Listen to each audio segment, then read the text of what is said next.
This is the Truth Network.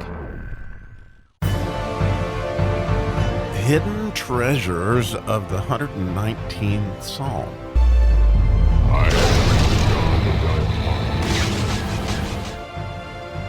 How fun we get to delight in the fear of the Lord today as we're in the 7th verse of the Tzadik section. So delighting in righteousness, this is what this kind of looks like. Of course, we are always going over these 7 anointings of Christ that we see in Isaiah chapter 11 that line up beautifully with this psalm. When you look at the 7th verse, verses of each section, with the 8th verse being the miracle verse.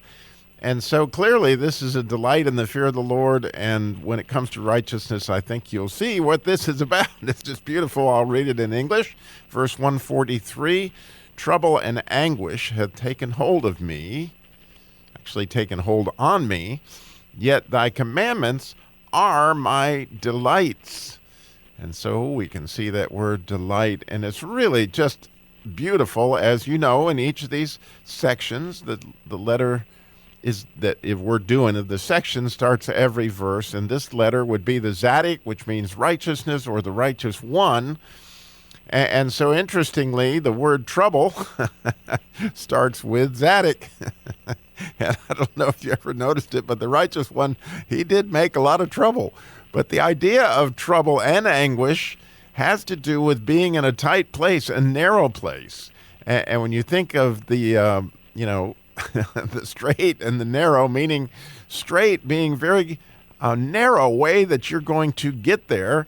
And so it's kind of cool that he takes this idea of trouble and anguish and then have taken hold, and all those words are written with the letters that make up the same word. And so you can see he's playing with this concept of the straight and narrow causes trouble, but it also can be your delight once you get in line with what God is doing.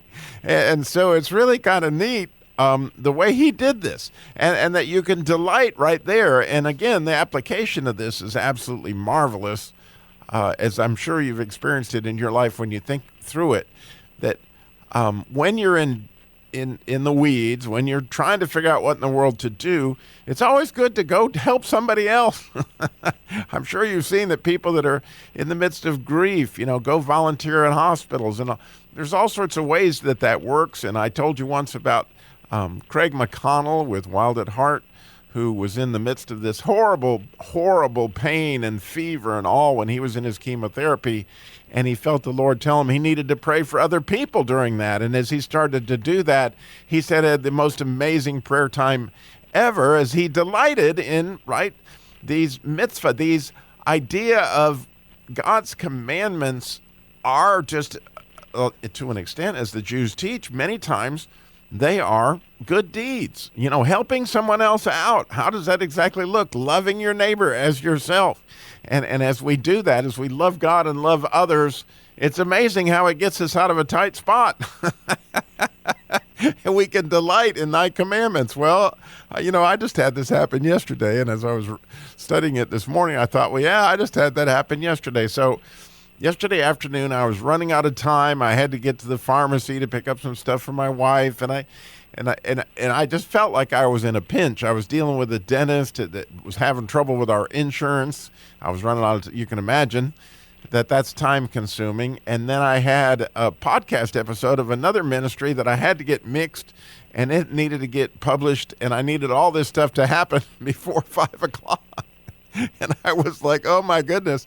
And about that time, I saw a message from a labor and love applicant who had called a little bit earlier when I was tied up doing something else.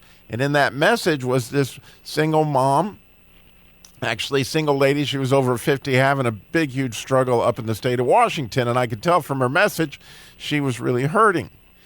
And so I thought, well, isn't it interesting that right now is when she is in a complete panic because she can't get her car fixed, and her problems compared to my problems were way bigger. And I thought, well, I know I can't get all this stuff done or whatever. God's going to have to make it happen. I can see that right this minute what I need to do is reach out to this lady.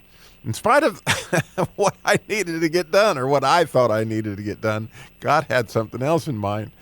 And so I had a most delightful conversation with her, and then she actually needed help. Took quite a bit of time because she needed help filling out the whole application. And then I had the joy, and I mean the joy, of praying with her as she was in such a difficult place. And I hope she sensed, God, I sure did, that he was going to come comfort her. Now, you may not believe this, but I experienced it somehow or another. Immediately when I got done talking to her, my insurance situation got resolved with the dentist. I mean, it didn't take 3 minutes after that. So, that seems almost impossible. And then I got my podcast thing was all done by the time had plenty of time to go to the pharmacy, and my whole afternoon worked out. And I just thought, man, what a delight it is to actually know that, okay, God is knocking on the door. This is a real opportunity here to delight, okay? When we have a chance to help somebody else and to do those other things when we're in a tight spot, right? I was in the tight time spot, I thought. So trouble and anguish all have to do with this tight spot. But interestingly, mitzvahs are a tight thing too. In other words, that's the Hebrew word for these commandments, which often means good deeds. So just like it says, as Jesus taught in the Sermon on the Mount, Matthew 7, right, where it says, enter by the narrow gate, for wide is the gate and broad is the way that leads to destruction. And there are many who go in, because narrow is the gate and difficult is the way which leads to life. And there are few that find it. So, I mean, just when you look at this passage, the brilliance of how the Holy Spirit taught David to do this, in Hebrew, with this idea of this narrow, as being trouble and anguish. And then all of a sudden we get to this idea of doing God's commandment, which again is a narrow situation, but it's the solution to our narrow problem. Because as we partner with God and we draw closer to him, we fit through. And that's the only way we can do it, I think, is to fit through the gate. Thanks for listening.